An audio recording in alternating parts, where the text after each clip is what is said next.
ইমানদার বলা যাবে, বংশীয় পরিচয় দিয়ে ইমানদারের পরিচয় দেওয়া যাবে না। আমার দেশে বহু ইমানদার আছে, বহু লোক আছে যাদের নামই হলো ইমান আলী। আছেন এরকম লোক? আছে না? নাম কি? ইমান আলী। নামাজ পড়ে না। নাম হলো ফজর আলী। বাপ শখ করে তার নাম ফজর রাখছে, যেন ফজর নামাজ পড়ে, ঘুম থেকে ওঠে সকাল 10টায়।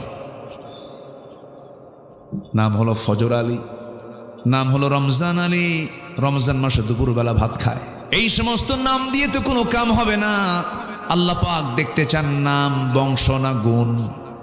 আল্লাহ সুন্দর করে সূরা হুজুরাতের শেষ দিকে বলছেন, ইন্না খালাকনাকুম মিন যাকারিন ওয়া উনসা ওয়া জাআলনাকুম শুউবান ওয়া ক্বাবাইলা লিতাআরাফু ইন্না